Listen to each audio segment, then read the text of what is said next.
Hello મિત્રો, જય માતાજી, જય શ્રી રામ. મિત્રો, જે બગદાણાવાળી આખી ઘટના બની એ ઘટનાની સાથે મારે નામ સુદ્ધાનો પણ સંબંધ નથી એવું કહેનાર જાહેરાત આહિરે એવી એક નાનકડી ભૂલ કરી કે એ ભૂલ જ પોલીસને તેમના સુધી પહોંચવામાં મદદરૂપ થઈ અને એસઆઈટીની ટીમે આખરે જયરાજ આહિરની ધરપકડ કરી મિત્રો. તો મિત્રો, જ્યારે બગદાણાની ઘટના બની પહેલા જ દિવસે ત્યારે આરોપીઓ એવું કહી રહ્યા હતા કે નવનીત બાલદિયા જુગારના અને દારૂના માહિતી પોલીસને આપે છે, એના કારણે અમે આને માર માર્યો હતો અને બુટલેગરોએ અમને કહીને માર મરવડાવ્યો હતો. પણ મિત્રો, પહેલા જ દિવસથી નવનીત બાલદિયા પહેલા જ દિવસથી એવું કહે છે કે મને માર મારવા પાછળ માયાભાઈ આહિરના દીકરા જયરાજભાઈ આહિરનો જ હાથ છે અને એમણે જ માર મરવડાવ્યો છે. પણ મિત્રો, બધાને ક્યાં ખબર હતી કે આપણે કઈ રીતે ક્યાંથી ક્યાં પહોંચી જશું. તો મિત્રો, છેલ્લે સુધી આરોપીઓ એવો જ કહે છે કે અમે તો અમારી જુગારની અને દારૂની માહિતી પહોંચાડતો હતો એટલા માટે કરીને અમને નવનીત બાલદિયાને માર માર્યો છે. પણ મિત્રો, આ બધાની વચ્ચે સૌથી પહેલા આ કેસની અંદર તપાસ કરે છે ડીવી ડાંગર મેડમ. એ પણ એમને ક્લીન ચીટ આપે છે કે આમાં તો જયરાજભાઈ આહિરનો હાથ નથી. એના પછી એની અંદર KS પટેલ આવે છે, એ પણ એમને કંઈ જયરાજ આહિરનું નામ સુદ્ધા નથી લેતા અને એમને પણ કંઈ હાથ લાગતો નથી મિત્રો. એના પછી રીમા ઝાલા કરીને SP હોય છે, એમને પણ કંઈ માહિતી મળતી નથી. બધા પોલીસ કર્મીઓની એક પછી એક બદલી થાય છે, તે બધા ચાર્જ સંભાળે છે, ચેક કરે છે, પણ કોઈ માહિતી મળતી નથી. આ બધાની વચ્ચે ગુજરાતના મુખ્યમંત્રી ભૂપેન્દ્રભાઈ પટેલના કહેવાથી IGP ગૌતમ પરમારે અમરેલીના ASP જયવીર ગઢવીના અધ્યક્ષસ્થાને એક SITની રચના કરી મિત્રો. તો SITની ટીમ કોઈ પણને કંઈ કીધા વગર પોતાની રીતે એક પછી એક 13 આરોપીઓની પકડે છે અને જે આગળના 8 આરોપીઓ પકડાયા તેના ફરીવાર રિમાન્ડ મંજૂર કરાવે છે અને એક પછી એક કડી સુધી પહોંચે છે. પણ મિત્રો, બધા કહી રહ્યા હતા કે SIT કુલડીની અંદર ગોળ ભાગશે કે શું કરશે. પણ મિત્રો, કોઈને ક્યાં ખબર હતી કે SIT શું કરી રહી છે. બધાને એવું જ હતું કે આની અંદર કોઈ ન્યાય મળવાનો નથી, આગળથી જે ચાલતું આવે છે એ ચાલ્યું રહેશે. પણ મિત્રો, SIT સૌથી પહેલા નવનીત બાલદિયાને બોલાવે છે એમના નિવેદન લેવા માટે. નવનીત બાલદિયા નિવેદન આપીને આવે છે. નવનીત બાલદિયા નિવેદન આપીને આવે છે એના પછી મિત્રો જયરાજ આહિરને પહેલી વાર SIT સમન મોકલે છે અને બોલાવે છે કે તમે આવો, તમારું નિવેદન નોંધવું છે. ત્યારે જયરાજ આહિર આવે છે ત્યાં અને પોતાનું નિવેદન આપીને બહાર નીકળે છે. ત્યારે પોતાના ચહેરા ઉપર ખુશી હોય છે અને એમને એવું જ લાગતું હોય છે આપણે પોલીસને મરજી માફક ચલાવીએ છીએ, પોલીસ જોડે આપણે વિરુદ્ધમાં કોઈ પુરાવા અત્યારે છે નહીં. અને એમને એવું જ હતું કે એમણે કોઈ પુરાવા છોડ્યા નથી એટલે પોલીસ સુધી પુરાવા પહોંચ્યા જ નથી. તો મિત્રો, એ ટાઈમે SIT એમને જવા દે છે ત્યારે મીડિયાની સામે આવે છે અને તે પત્રકારોને એવો જવાબ આપે છે કે મને પોલીસ પર અને ન્યાયતંત્ર ઉપર પૂરો ભરોસો છે અને મને ફરીવાર બોલાવશે તો હું ફરીવાર પણ અહીંયા આવીશ.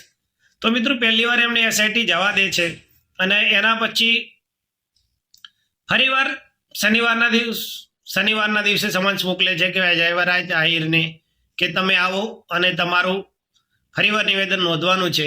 ત્યારે મિત્રો જયરાજ આહિર ફરીવાર આવે છે અને જ્યારે અંદર જાય છે ત્યારે જે ઘટના બની છે અને જે સત્યના આધારે એમને પકડવામાં આવ્યા છે એ પણ તમારી આગળ તમને બધાને કહેવું જરૂરી છે મિત્રો.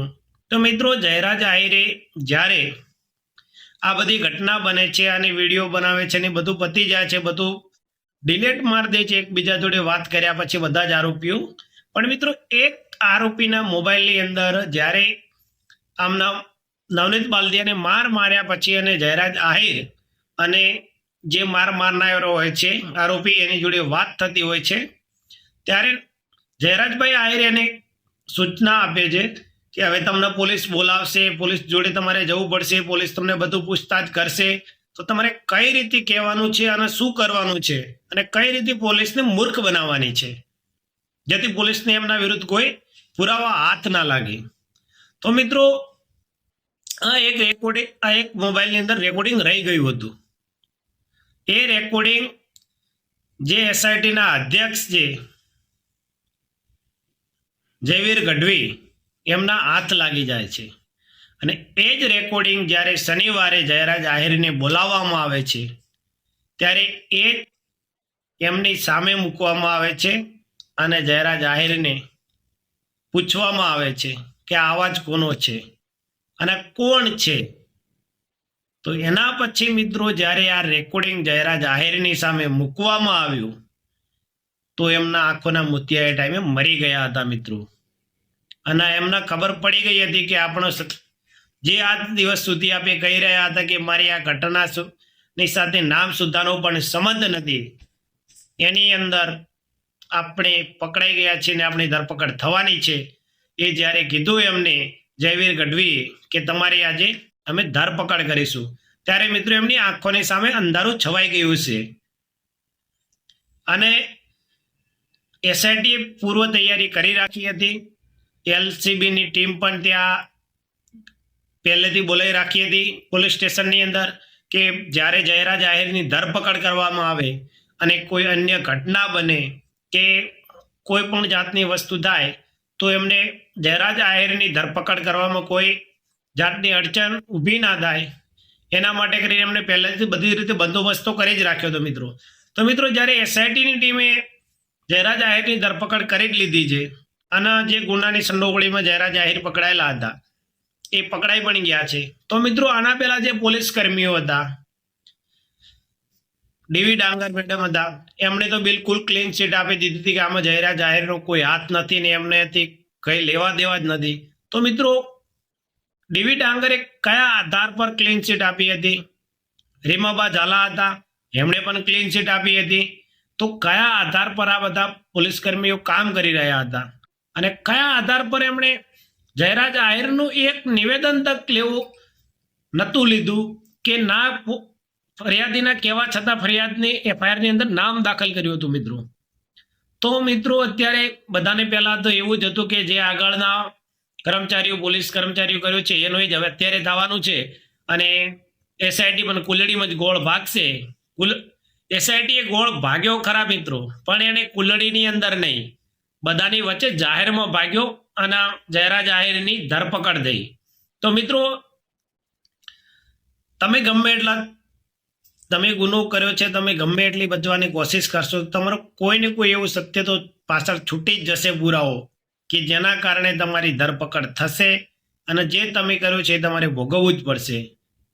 એટલા માટે મિત્રો મારી યુટ્યુબ ચેનલમાં તમે નવા હો તો મારી ચેનલને સબસ્ક્રાઈબ કરજો અને મારા વિડીયોને વધુથી વધુ લાઈક અને શેર કરો, તેથી દરેક સુધી મારો વિડીયો પહોંચે અને અમને પણ અવનવા વિડીયો બનાવવાની મજા આવે મિત્રો. તો જય શ્રી રામ, જય માતાજી.